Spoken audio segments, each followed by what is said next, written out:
மீன ராசி. இந்த மீன ராசியை பொறுத்த வரைக்கும் நம்ம வந்து இந்த ராசியுடைய தன்மையை பார்த்தீங்கன்னா, கடைசி ராசி.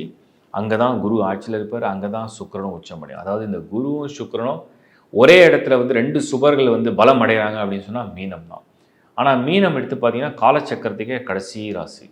அங்கே தான் வந்து அயன சயன போஜன மோட்சக்காரகா, வாழ்க்கையில் வந்து எல்லா விதமான சுக போகங்களை அனுபவித்து மோட்சமடைய வைக்கக்கூடிய ஒரு ராசியில் குருவும் வராரு, சுக்கிரனும் வராரு. சுக்கிரன் என்ன கொடுப்பாரு, அங்கே குரு என்ன கொடுப்பாரு, அதுதான் நம்ம புரிஞ்சுக்கணும். சுக்கிரன் வந்து உலகத்தில் இருக்கக்கூடிய எல்லா சுகபோகங்களையும் கொடுப்பாரு. அது எல்லாத்தையும் கொடுத்து ஞானத்தையும் கொடுப்பார். ஏன் ஞானத்தை கொடுப்பாருன்னா, இது எதுவுமே நிலை கிடையாது. உன் வயதுக்கு நீ ஒன்று அனுபவிக்கிற, உன் வாழ்க்கையில் வசதிக்கு ஒன்று அனுபவிக்கிற, உன் தேவைக்கு ஒன்று அனுபவிக்கிற, உன்னுடைய விருப்பத்துக்கு ஒன்று அனுபவிக்கிற, உன் சூழ்நிலைக்கு நீ ஒன்று அனுபவிக்கிற. ஆனால் கடைசியில் எல்லாமே உன்னை விட்டு போயிடுன்றது தான் அந்த மீனத்துடைய ஒரு தத்துவ தன்மை. அதே இடத்துல குரு வந்து ஆட்சியில் வருவார். பணம் இருக்கும், வாழ்க்கையில் எல்லாமே இருக்கும். ஆனால் இதுலேயுமே நாட்டத்தை கொண்டு வராது. ஒரு மாதிரி ஒரு மீமாம்ச வாழ்க்கை, ஒரு இல்லற துறவி மாதிரி ஒரு வாழ்க்கையை கொண்டு வந்துடும். அப்போது இந்த மீனமில் வந்து ஒரு பக்கம் குரு, ஒரு பக்கம் சுக்கிரன் ஆட்சி உச்சம் பெறக்கூடிய ஒரு பலமான ராசியாக இருந்தாலும் கூட நீங்கள் வெல்த்தியாக இருப்பீங்களான்றது எதை வச்சு கண்டுபிடிக்கிறது? உதாரணத்துக்கு 2 பேருமே சுக்கிரனும் உங்களுக்கு உச்சமாக இருந்து அந்த பக்கம் குருவும் ஆட்சியிலே இருக்கிறாரு கூட வச்சுங்க.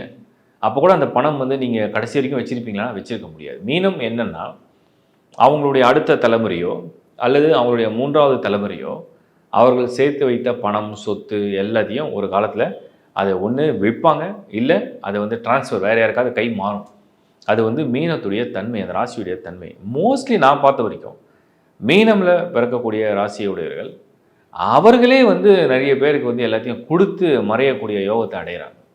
இதெல்லாம் வந்து அந்த மீனத்துக்கு உண்டு. அந்த ராசியுடைய தன்மை அப்படி இருக்குது. சரி, இப்போ வெல்த்தியாக இருப்பீங்களான்னு எப்படி கண்டுபிடிக்குது? ஒன்றும் ரொம்ப சிம்பிள்.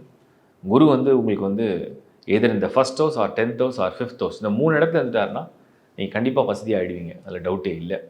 2வது கன்ஃபர்மேஷன்னா, மீனத்தை பொறுத்த வரைக்கும் உங்களுக்கு சப்போர்ட்டிங் டூல், சப்போர்ட்டிங் பிளானட் அப்படின்னு பார்த்தாலே அது செவ்வாய் வரணும். ஏன்னா செவ்வாய் வராமல் அந்த அந்த ஹாரோஸ்கோப் வந்து வேலை செய்யாது. அடுத்தது தான் சுக்கிரன். இந்த செவ்வாயும் சுக்கிரனும் ஈக்குவலாக ரோல் ப்ளே பண்ணும். சுக்கிரன் வந்து கொடுத்து வாழ்க்கையில் அனுபவத்தை கொடுக்கறது சுக்கிரன் தான் கொடுக்கும். மீன ராசியில் பிறந்து சுக்கிரன் எங்கே இருக்காரோ அதை பொறுத்து அவங்க அனுபவம் அமையும். அதாவது நீங்கள் சுகபோகமாக வாழ போகிறீங்களா, இல்லை எல்லாமே வந்து கொடுத்துட்டு தியாகி போல வாழ போகிறீங்களா, இல்லை எதுவுமே அனுபவிக்காமல் சும்மா எல்லாம் இருந்தும் நான் அனுபவத்துக்கு எதுவுமே கிடையாதுன்னு வாழ போகிறீங்களான்னு சுக்கிரன் காமிச்சிடும்.